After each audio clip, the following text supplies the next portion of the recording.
Okay, so latent heat of fusion is used when something is converted from solid to liquid or liquid to solid. अगर solid to liquid है तो positive energy required होगा, absorbed होगी energy, और अगर liquid to solid है तो वहाँ पे एनर्जी रिलीज होगी, तो उसको माइनस क्यू से इंडिकेट करते हैं। वही तरह से होता है हीट ऑफ वेपोराइजेशन। तो in the case of heat of vaporisation, जब आपका लिक्विड फेज स्टीम में कन्वर्ट हो रहा हो, ओके, उस केसेस में हम लोग इसको यूज़ करते हैं हीट ऑफ वेपोराइजेशन कॉन्सेप्ट को, राइट। तो अगर वो लिक्विड से स्टीम में कन्वर्ट हो रहा है तो वहाँ पे पॉजिटिव क्यू यानी हीट एब्जॉर्ब हुई होगी, और अगर वो स्टीम से लिक्विड में कन्वर्ट हो रहा है तो वहाँ पे एनर्जी रिलीज हुई होगी, तो माइनस क्यू। ओके, सो ये सारा चीज़ हम लोगों ने यहाँ पे प्रीवियस क्लास में कवर किया था, राइट। एक छोटा सा क्वेश्चन दिया था as an homework,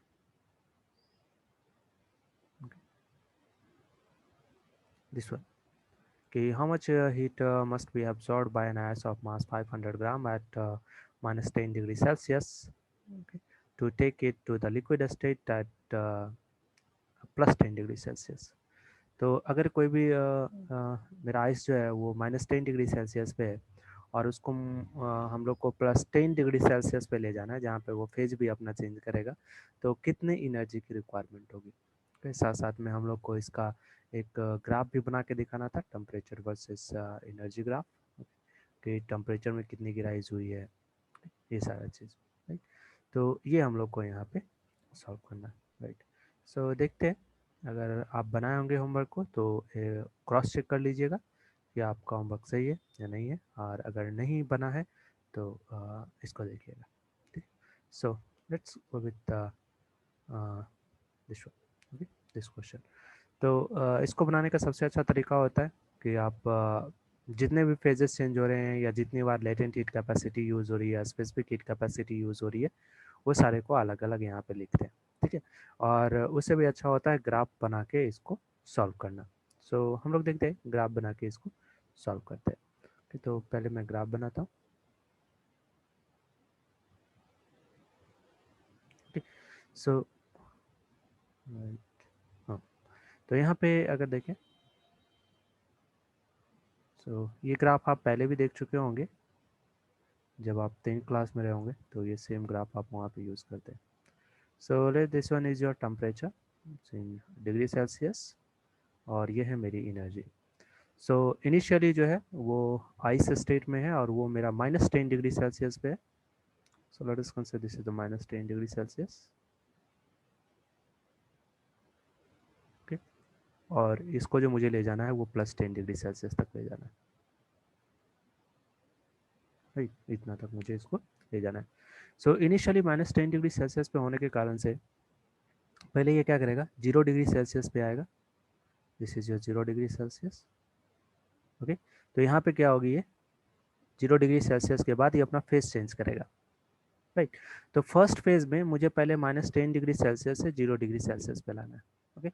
let the energy required from minus 10 degree Celsius से 0 डिग्री सेल्सियस पे लाने के लिए, ओके, उसकी जो एनर्जी रिक्वायर्ड है वो है, लेट इट बी, ये पॉइंट है, ओके। इतना एनर्जी इसको रिक्वायर्ड हुआ है। बता सकते हैं वो कौन सी एनर्जी रही होगी, स्पेसिफिक हीट के थ्रू वो एनर्जी मिला होगा या लेटेंट हीट के थ्रू वो एनर्जी मिला होगा, कौन से पैरामीटर के थ्रू उसको एनर्जी मिलेगी अगर उसको माइनस 10 से 10 डिग्री सेल्सियस तक पहले आना है तो। Sir specific heat. Specific heat, right ना। सो यहाँ से उसको एक एनर्जी की रिक्वायरमेंट होगी, राइट, क्योंकि यहाँ पे टेम्परेचर चेंज हो रहा है और वो भी राइज हो रही है टेम्परेचर पे, लेट दिस इज Q1, और ये रहा होगा स्पेसिफिक हीट, क्योंकि टेम्परेचर से रिलेटेड जो पैरामीटर होता है वो होता है specific heat, right, this is Q1, right. Now from 0 degree Celsius वो क्या करेगा, कुछ और एनर्जी को यूज़ करेगा, क्योंकि यहाँ से उसकी स्टेट चेंज होना शुरू होगी, एंड लेट यहाँ तक उसने एनर्जी यूज़ किया Q2। सो यहाँ पे जो होगा उसका स्टेट चेंज होगा, ओके, 0 डिग्री सेल्सियस आने के बाद उसका स्टेट चेंज होगा, और वो जो है वाटर में कन्वर्ट होना शुरू हो जाएगा, लिक्विड फॉर्म में। यहाँ पे वो सॉलिड फॉर्म में था, ओके, यहाँ पे लिक्विड फॉर्म में। अब जो होगा 10 डिग्री के बाद फिर से उसको मुझे प्लस 10 डिग्री, 0 डिग्री के बाद मुझे उसको प्लस डिग्री सेल्सियस पे ले जाना है, तो उसको कुछ और एनर्जी की रिक्वायरमेंट होगी, और वो कुछ और एनर्जी यहाँ पे यूज़ करेगा, and this is because of the specific heat capacity. So again, okay, so this is let it be. तो ये था मेरा Q2 Q1, यहाँ पे उसने अपना स्टेट चेंज किया, फेज चेंज हुआ Q2, और ये है Q3. तो टोटल 3 एनर्जी की रिक्वायरमेंट होगी यहाँ because of the specific heat capacity, क्योंकि राइज इन टेम्परेचर है. यहाँ पे होगा लेटेंट हीट, क्योंकि फेस चेंज हुआ है सॉलिड से लिक्विड. अभी भी ये लिक्विड स्टेट में, नो फेस चेंज, तो यहाँ पे फिर से होगा आपका स्पेसिफिक हीट कैपेसिटी. तो मुझे ये तीनों पैरामीटर को यहाँ पे फाइंड करना है, और फिर टोटल एनर्जी जो होगा वो तीनों का समेशंस होगा, टोटल एनर्जी. ठीक है, सो एक एक करके हम लोग एनर्जी फाइंड करते हैं. So let's first find Q1. So Q1 because of the specific heat capacity है, और यहाँ पे राइज इन टेम्परेचर है. Okay, so rise in temperature के कारण मेरा Q जो होगा वो प्लस होगा, राइट. तो this one is your plus. आप नहीं डालना भी चाहते, नो प्रॉब्लम, क्योंकि इक्वेशन में आ जाएगा. और हम लोग का इक्वेशन जो होता है वो होता है specific heat capacity into mass then delta of T. Okay, so ये हो जाएगा specific heat capacity of ice, okay, then mass of ice, and then change in temperature.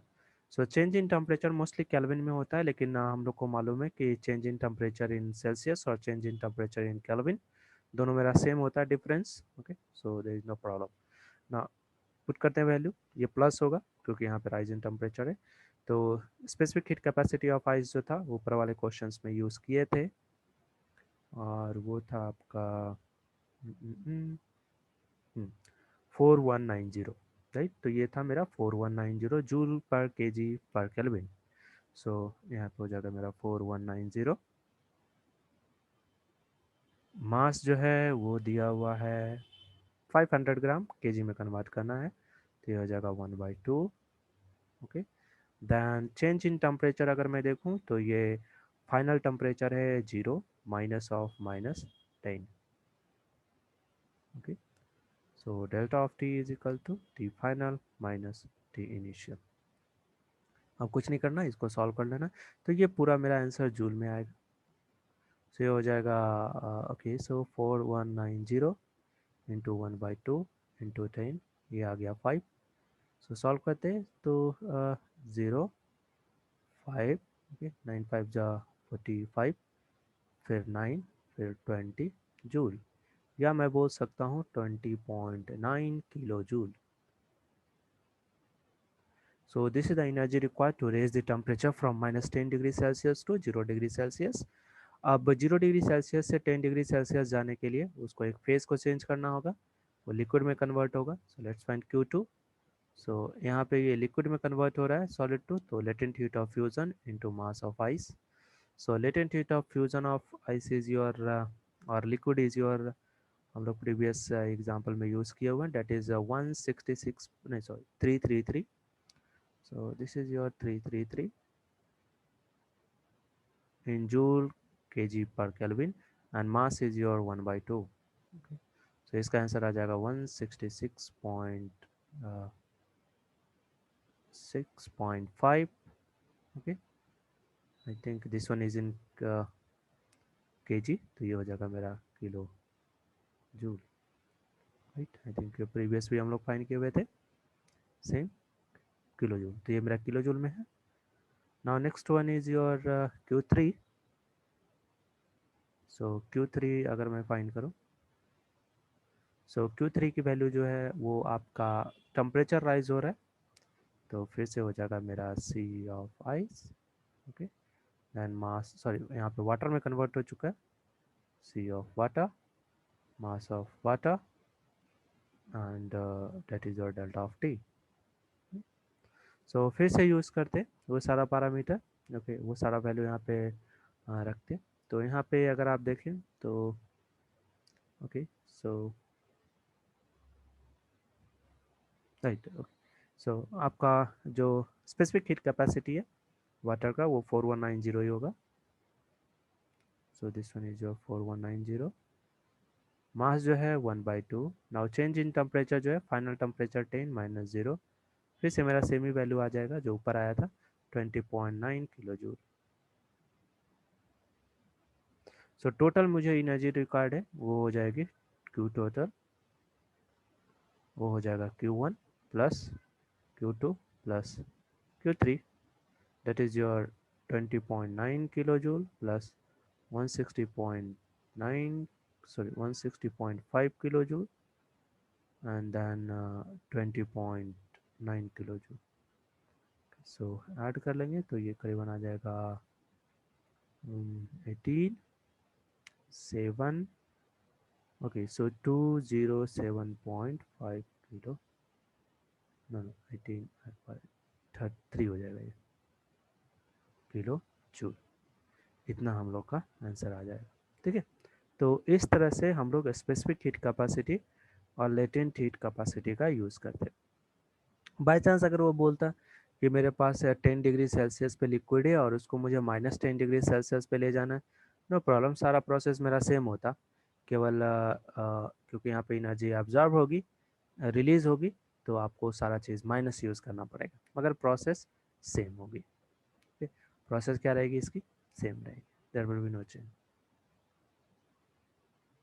Okay right, okay, so समझ में या इसमें कोई डाउट है?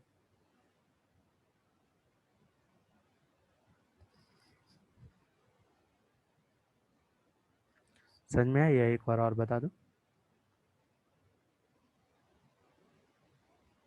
सो अगर आप ग्राफ बनाएंगे तो आपको, ओके, सो एक काम करते हैं, एक और क्वेश्चंस मैं आपको देता हूँ, बिल्कुल इसी के जैसा है, इसको बनाते हैं तो पूरा समझ आएगा, फिर हम लोग नेक्स्ट टॉपिक पे चले जाएंगे। सो एक क्वेश्चन दे रहा हूँ, और इस चैप्टर में जो था थर्मल प्रॉपर्टीज ऑफ मैटर, इसमें हम लोग को इतना ही टॉपिक को कवर करना है।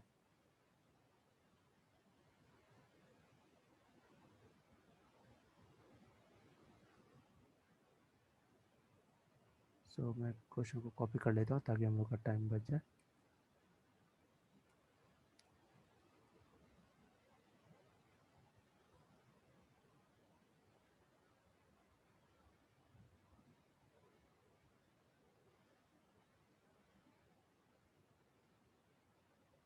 सो ओके, सो इसके बाद भी क्वेश्चन है। सो copper slug was mass, this one is your mg, okay, so mg is 75 gram, is heated in a laboratory oven to temperature of 312 degrees Celsius. Okay, the slug is then dropped into the gas beaker containing mass of, this one is the mass of water, okay, of 220 gram of water. The heat capacity uh, of the beaker, so I think this one is Cb of beaker is 45 calorie per Kelvin. So this one is calorie per Kelvin. The initial temperature of the water and the beaker is 12 degrees Celsius. Assuming that slug and beaker water are at are in isolated system, okay, and water does not vaporize, okay, then find the final temperature, final temperature of the system at thermal equilibrium.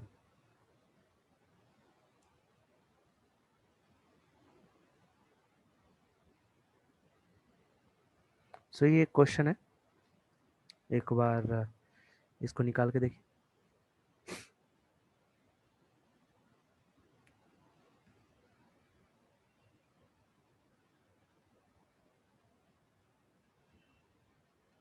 So copper slug of mass. Okay, so this one is your mass is 75 gram.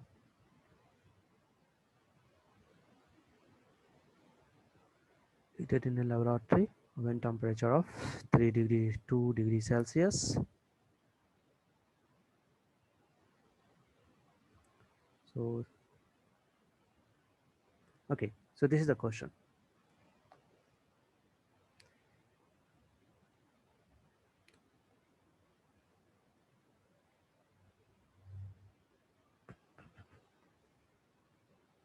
So एक बार try कीजिए, देखिए कितना आ रहा है answer.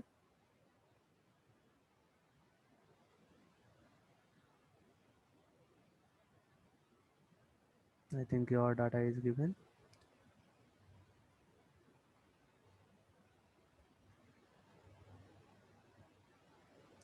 सो यहाँ पे जो ये स्लग यूज़ किया गया है वो उसको पहले हीट किया गया, उसको फिर वाटर में डाला गया. ओके, सो जस्ट लाइक मेरे पास एक कंटेनर है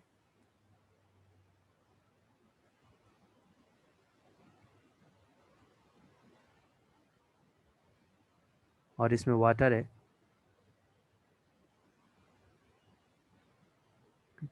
जहाँ पे so the initial temperature of water and the beaker is 12 degree Celsius. तो ये मेरा बीकर है और ये इनिशियल जो यहाँ पे टेम्परेचर है वो आपका 12 डिग्री सेल्सियस है.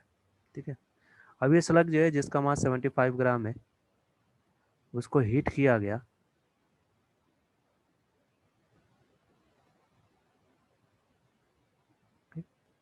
सो दिस इज योर स्लग.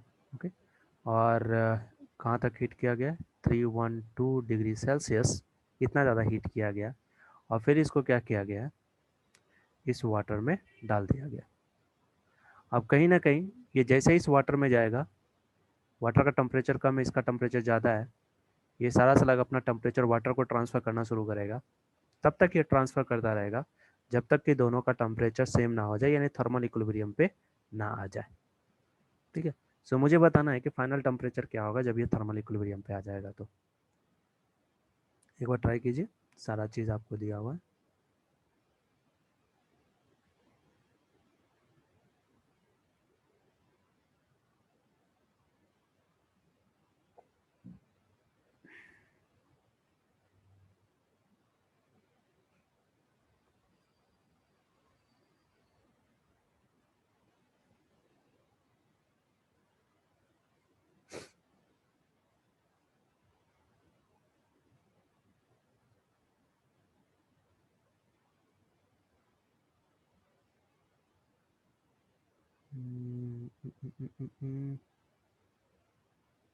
सो मैं आपको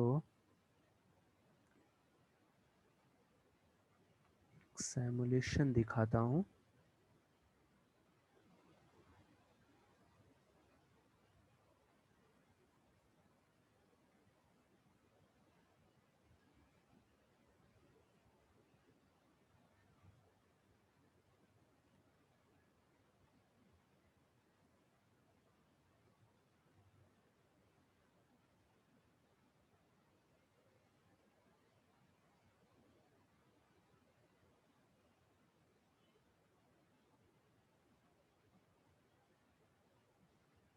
जैसा कि आप लोग ट्राई कीजिए.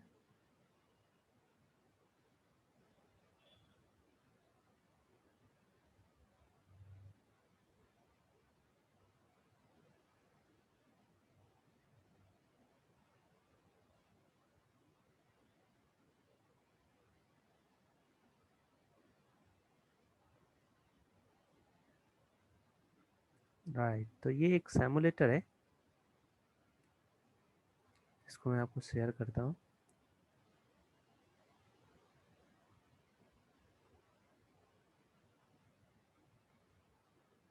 ओके,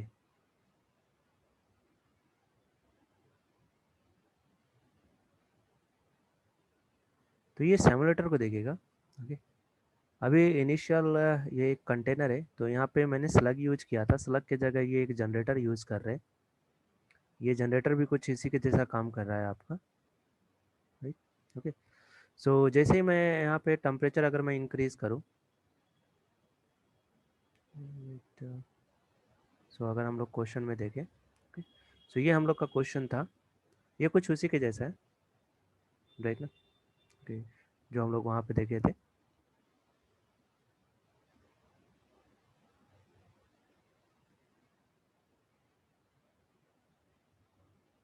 सो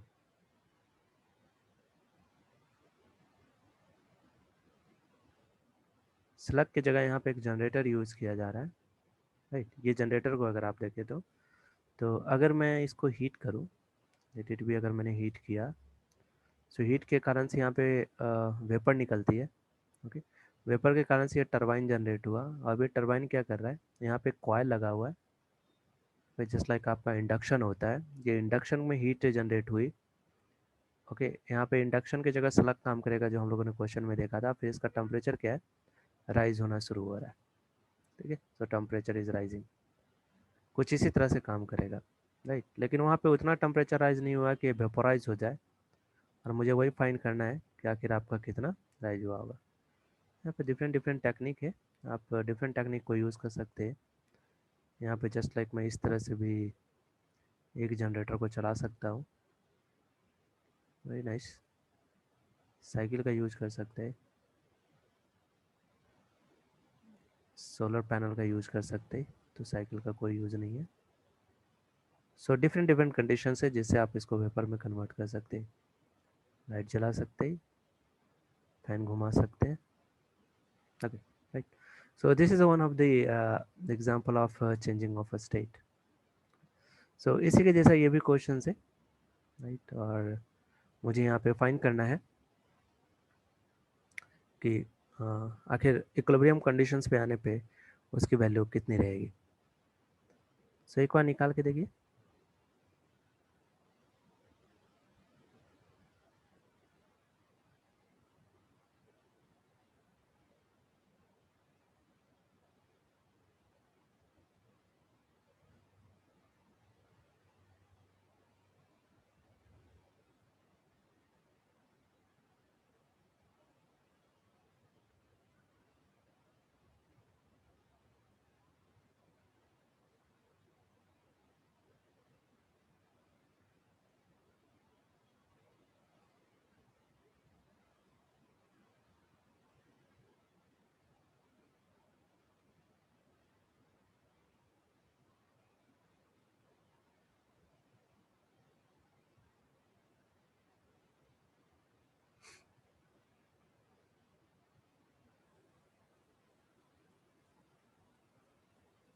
So, यहाँ पे कैलकुलेशंस केवल करना है,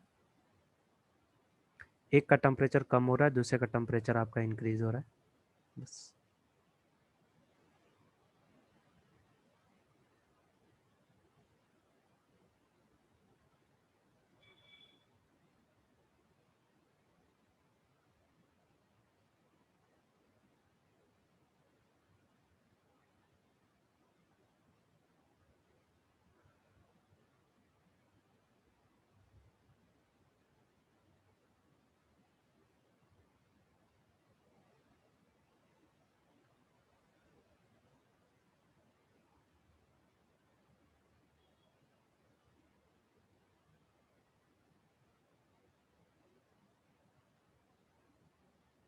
ओके, ओके, सो इसको सॉल्व करते हैं, right?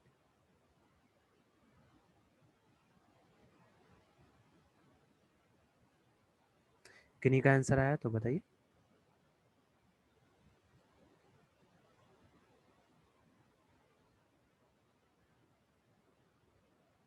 राइट, तो यहाँ पे अगर आप देखें तो तीन चीज़ें, ओके। पहला है ये वाटर, दूसरा है ये बीकर, और तीसरा है ये स्लग, ओके। और तीनों के तीनों में मेरा चेंजिंग हो रहा है, हाँ, यहाँ पे कोई स्टेट का चेंज नहीं हुआ। सो जो भी होगा स्पेसिफिक हीट कैपेसिटी के कारण ही होगा। सो देखते हैं क्या क्या होगा। तो सबसे पहले अगर मैं वाटर पे जाऊँ तो वाटर का अगर एनर्जी देखूँ, ओके, क्योंकि यहाँ से टेम्परेचर ट्रांसफ़र होना शुरू होगी, ओके, और कुछ ना कुछ एनर्जी का चेंजिंग हुआ होगा, okay. So due to transfer of energy, sorry transfer of temperature,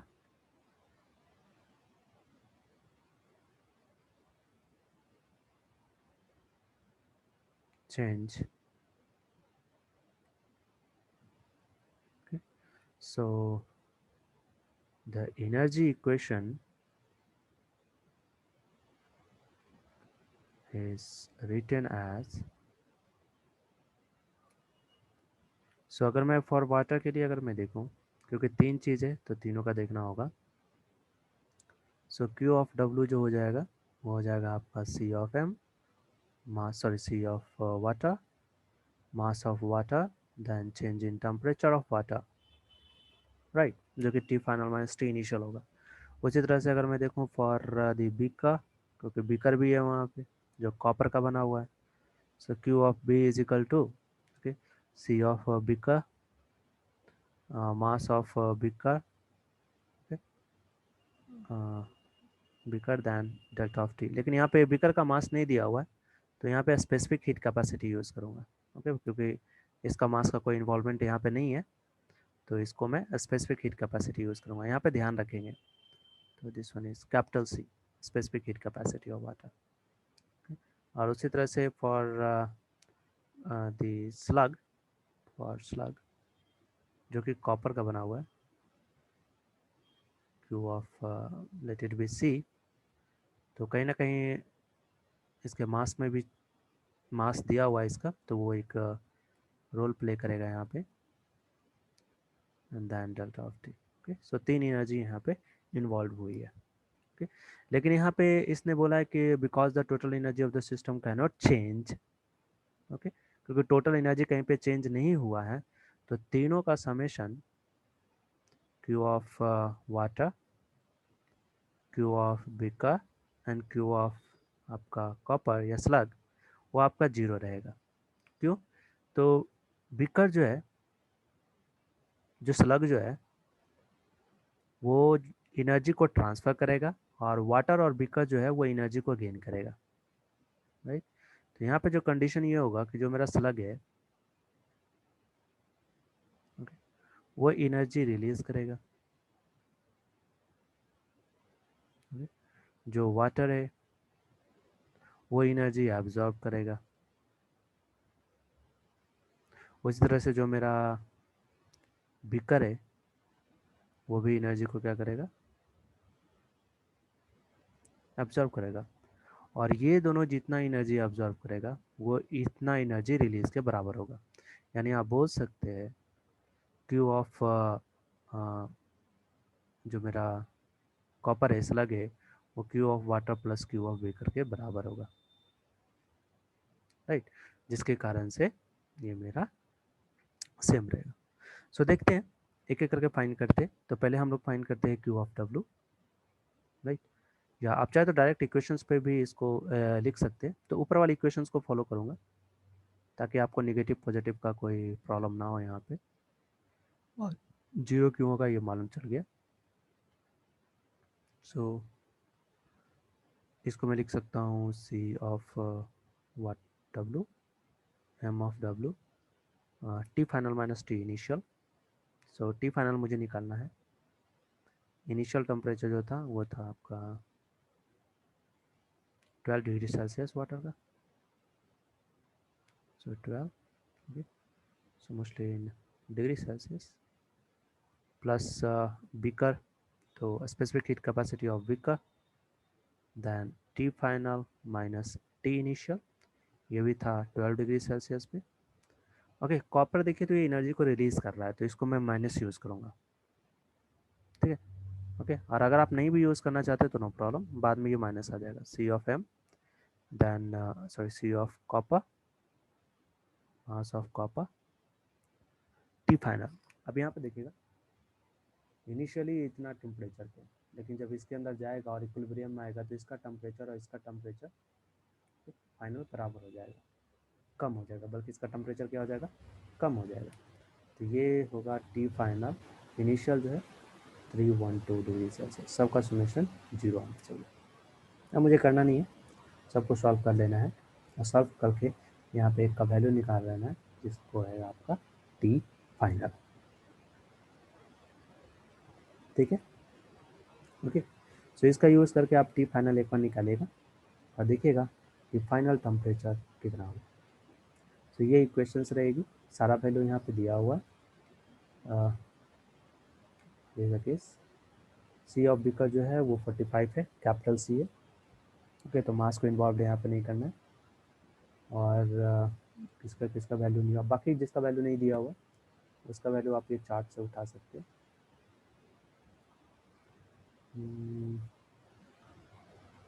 relating heat of vaporisation से स्पेसिफिक हीट कैपेसिटी का भी चार्ट है यहाँ पे, आपको बुक में मिल जाएगी। ठीक है, तो आप उसका यूज कर सकते हैं स्पेसिफिक हीट कैपेसिटी का।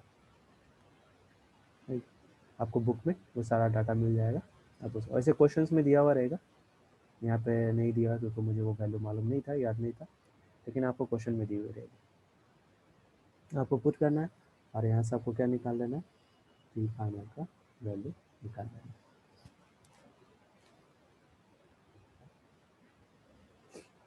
ठीक है ना, ओके। सो ये एक छोटा सा एग्जांपल था आपका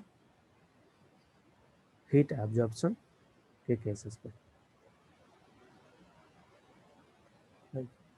सो absorption of heat by solid and liquid, तो इस तरह से हम लोग क्वेश्चंस को बनाते हैं। प्रैक्टिस बहुत ज़रूरी है, फार्मूला चेंज होगा, केवल ध्यान दीजिएगा स्टेट चेंज हो रहा है या नहीं चेंज हो रहा है। अगर स्टेट चेंज हो तो आपको लेटेंट हीट यूज़ करना है और नहीं चेंज हो रहा तो स्पेसिफिक हीट यूज़ करना है। ठीक है, जो रिलीज कर रहा है ओके वो एनर्जी दे रहा होगा, जो एब्जॉर्ब कर रहा है वो एनर्जी ले रहा होगा। अगर कोई भी एनर्जी में चेंजिंग नहीं आई है तो सारे एनर्जी का सम आपका 0 के बराबर होगा। वो उतना ही एनर्जी एब्जॉर्ब करेगा एब्जॉर्ब करने वाला जितना एनर्जी रिलीज करने वाला ने उसको दिया होगा।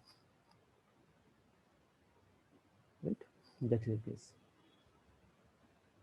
ओके, तो ये एक छोटा सा था कॉन्सेप्ट आपका लेटेंट हीट और आपका स्पेसिफिक हीट। इसमें कोई डाउट है?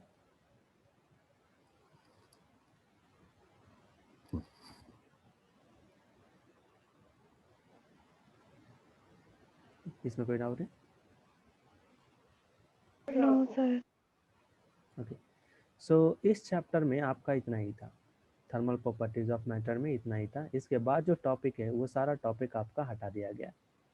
कंडक्शन, कन्वेक्शन, रेडिएशंस, ये सारे आपके डिलीटेड टॉपिक्स हैं, तो इसको अब हम लोग कवर नहीं करेंगे और हम लोग अब डायरेक्ट नेक्स्ट वन पे जाएंगे जो कि इसी का कंटिन्यूटी ही है। इसलिए आपको हटाया गया है क्योंकि आप प्रीवियस चैप्टर जहाँ पे एंड करें उसके बाद जस्ट आपका कंटिन्यूटी आ जाता है थर्मोडायनेमिक्स। ठीक है, लेकिन ये कंटिन्यूटी है, जहाँ तक मैंने एंड किया उसके बाद ही ये शुरुआत होता है। बीच में एक जनरल नॉलेज के लिए ये सब दिया हुआ था, लेकिन ये ऑलरेडी आप 10th में पढ़े हुए रहते हैं, इसलिए इसको हटा दिया गया। फिर भी शॉर्ट के लिए मैं बता देता हूँ। कंडक्शन केसेस में क्या होता है, आपको एक मीडियम की ज़रूरत होती है और आप हीट को एक मीडियम से दूसरे मीडियम को ले जाते हैं। कन्वेक्शन केसेस में आपका क्या होता है, जो मीडियम है उसका मॉलिक्यूल्स एक पॉइंट से दूसरे पॉइंट तक एनर्जी ले जाता है। ठीक है, और रेडिएशन केसेस में क्या होता है, इलेक्ट्रोनेगेटिव वेव के कारण से आपको वहाँ पे एनर्जी मिलती है। ओके, जैसे एक छोटा सा एग्जांपल अगर मैं बताऊँ नोट पर्पज से, वैसे तो है नहीं लेकिन फिर भी जनरल नॉलेज के पर्पज से बता देता हूँ। लेट इट बी कि मेरे पास एक इस तरह का कंस्ट्रक्शन है। Okay, right. सो मेरे पास एक चूल्हा है, ओल्ड फैशन चूल्हा जो होता है। यहाँ पे आपने कुछ लकड़ी का यूज़ किया है, तो ये वुड है।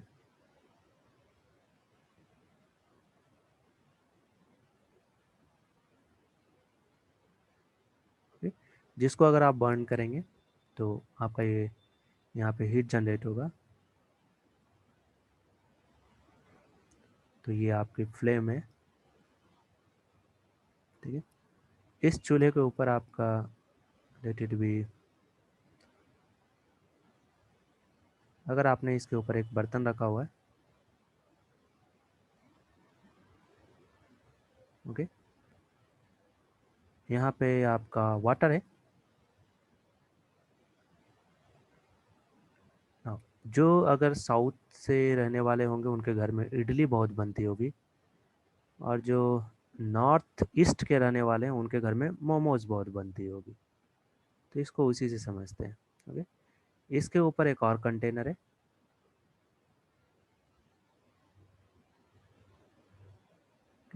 सो मोस्टली इस कंटेनर में थोड़ा थोड़ा गैप है, और ऊपर जो है आपका खाने का सामान है जो स्टीम हो रहा है। तो स्टीम मोमोज बोलते हैं। तो ये आपका क्या हो रहा है, स्टीम हो रहा है, और ये ऊपर से पैक है। तो ये एक मेरा कंस्ट्रक्शन है जो हम लोग आम घर में देखते ही है, इस तरह का होता है, राइट। ये वाटर है, ये फूड आइटम है, ये फायर है। तो यहाँ पे देखिएगा, ठीक है। यहाँ पे हुआ क्या, जैसे ही आपने लकड़ी जलाया और ये जो आग यहाँ पे निकल रही है, फायर जो है, ये एक तरह का रेडिएशन है। Okay, energy due to the frequency, energy due to the frequency या इलेक्ट्रोमैग्नेटिक वेव्स। तो लाइट जो है वो एक तरह का इलेक्ट्रोमैग्नेटिक वेव्स है, उसके कारण से यहाँ पे आपको एनर्जी मिलती है। ओके, तो ये फायर एक तरह का रेडिएशन है। ओके, ये फायर इस कंटेनर को, तो यहाँ पे एक कंटेनर है जो कि मोस्टली मेटल है। okay? ये फायर क्या कर रहा है, इसको गर्म कर रहा है, राइट। यहाँ पे हीट ट्रांसफर हो रही है। तो यहाँ पे आपका हो रहा है conduction. So this is your conduction. Okay, conducting medium is used, heat conductor is used to transfer energy। जहाँ पे आपको मीडियम की ज़रूरत हो, और मीडियम कौन है, ये है मेटल, मीडियम फॉर कंडक्शन।